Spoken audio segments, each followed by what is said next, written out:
2019, my buddy Jackson and I were obsessed with exploring forgotten places. The kinds no one writes about, the ones lost deep in the woods where no normal person would ever wander. That's how we ended up chasing a rumor on a dead Reddit thread. An abandoned fire lookout tower with no location listed. After messaging the OP privately, I convinced him to give me the coordinates, but he made me promise one thing. Don't share this with anyone else.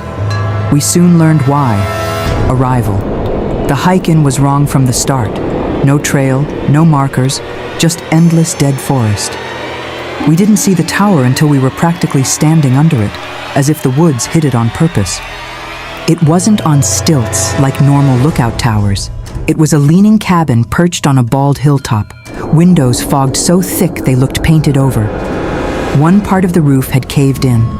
The whole place felt like it was holding its breath.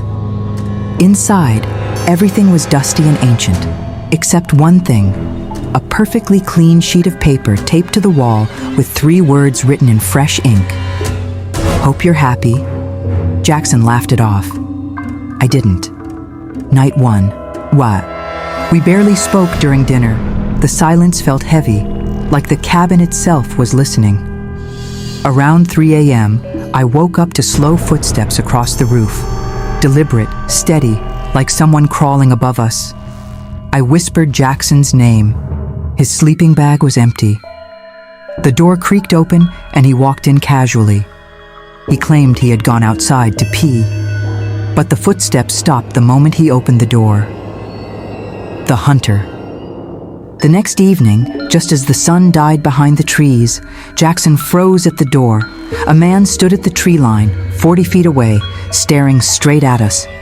Beard, tangled hair, gray flannel, a rifle on his shoulder. I called out to him. He turned and walked straight into the dark woods without a single word.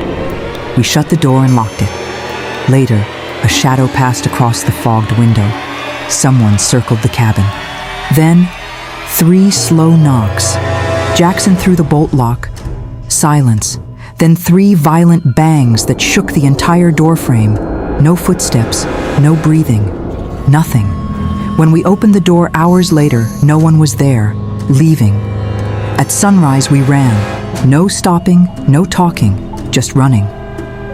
When we reached the road, I checked the Reddit thread. Deleted, account gone, like the OP never existed.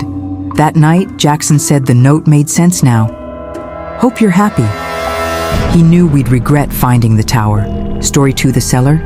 5 years earlier, another hiker arrived at the same tower with his dog, Rocky. When a storm trapped them inside, he heard metal thumps from beneath the floorboards. At 2 a.m., the rain stopped abruptly. Rocky stood stiff at the door, growling. When the hiker checked outside, he noticed something he somehow missed before. A metal cellar door under the tower. Mud footprints on every step. Fresh. From inside. Rocky suddenly barked at the forest.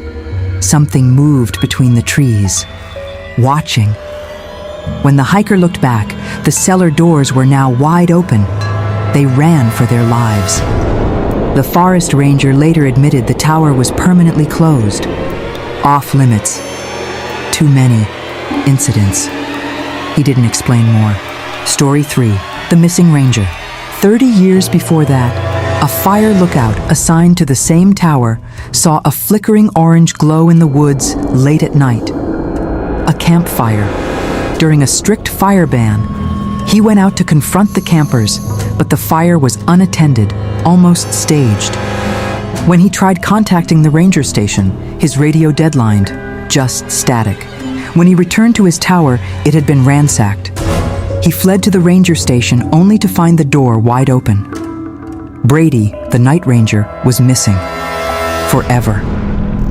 Authorities investigated quietly, but nothing leaked to the public. No one worked that tower again. From missing people, to cellar footsteps, to hunters who silently vanish in the trees. There's one truth everyone agrees on now. The fire lookout should have never been found, and it should have never been visited again.